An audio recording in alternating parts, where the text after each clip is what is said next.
نحمده ونصلي على رسول الكريم أما بعد قال النبي صلى الله عليه وسلم ثلاث من كن فيه وجد حلاوة الإيمان من كان الله ورسوله أحب إليه مما سواهما ومن أحب عبدا لا يحبه إلا لله عز وجل ومن يكره أن يعود في الكفر بعد إذ أنقذه الله من كما يكره أن يلقى في النار۔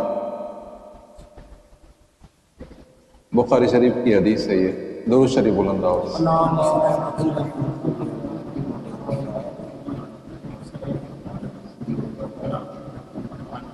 مولانا نعمان صاحب کی یہ کتاب ہے، ایک اور نئی کتاب 500 احادیث جمع کی ہیں مولانا صاحب نے، اللہ تعالیٰ اس کے علم میں، عمل میں، عمر میں اضافہ فرمائے۔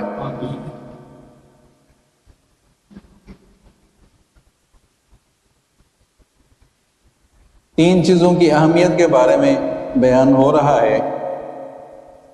آپ علیہ الصلوۃ والسلام نے فرمایا کہ عرب سے محبت کرو تین چیزوں کی وجہ سے، ایک تو میں بھی عربی، قرآن بھی عربی اور جنت بھی، زبان بھی عربی ہوگی۔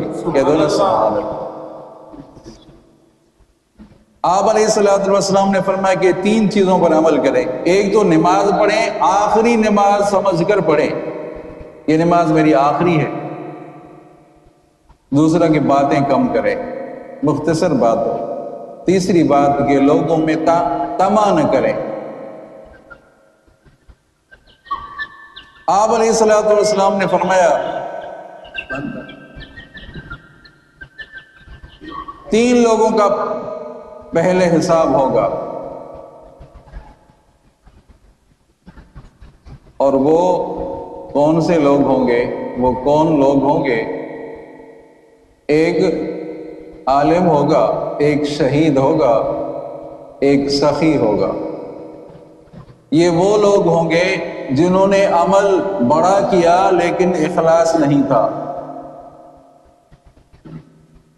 عمل بڑا کیا، اخلاص نہیں تھا، دکھاوے کے لیے کیا تھا کہ لوگ مجھے عالم کہیں، لوگ مجھے بہادر کہیں، لوگ مجھے سخی کہیں۔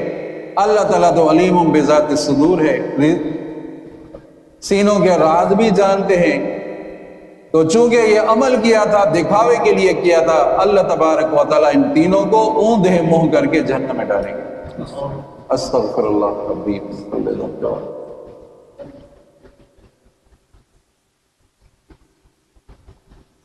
آپ علیہ الصلوۃ والسلام نے فرمایا کہ تین چیزوں کو اللہ تبارک و تعالیٰ پسند فرماتے ہیں۔ ایک تو یہ کہ اللہ تبارک و تعالیٰ کے ساتھ شریک نہ کیا جائے، دوسرا یہ کہ اللہ کی رسی کو مضبوط کیا جائے، اللہ قرآن پاک کو مضبوط۔ تیسری بات ہے کہ فرقہ نہ بنو۔ تین چیزوں کو اللہ تبارک و تعالیٰ ناپسند فرماتے ہیں۔ بے فائدہ بحث مباحثہ اللہ تعالیٰ پسند نہیں فرماتے۔ زیادہ سوال آدمی کرنے کو اللہ تعالیٰ پسند نہیں فرماتے۔ مال ضائع کرنے کو، فضول کاموں میں اور فضول مال خرچ کرے، اللہ تعالیٰ پسند نہیں فرماتے۔ خامخواہ فضول سوال کرتے ہیں کہ آدم علیہ السلام کا نکاح کس نے پڑھایا تھا؟ کیا فائدہ؟ آپ کو اگر علم ہوگا تو کیا فائدہ ہوگا؟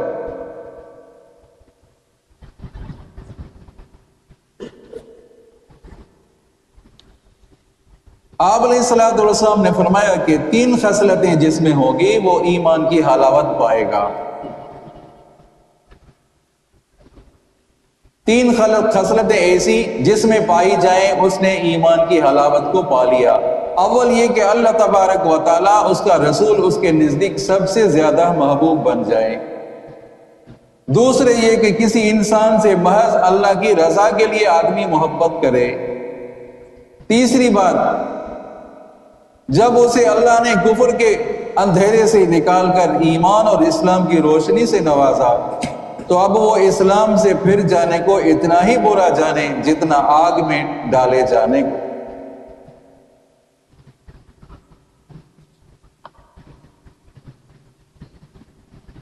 آپ علیہ الصلوۃ والسلام نے فرمایا من رأى منکم منکرا فلیغیرہ بیدہ فإن لم یستطع فبلسانہ فَإِن لَّمْ يَسْتَطِعْ فَبِقَلْبِهِ وَذَلِكَ أَضْعَفُ الْإِيمَانِ۔ امر بالمعروف کے 3 درجات ہیں عزیزو۔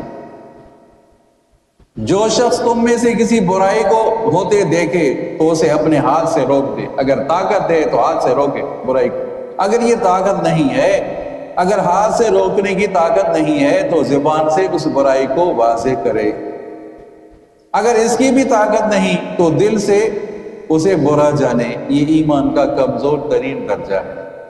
تو دعا کرتے ہیں اللہ تعالیٰ ہم سب کو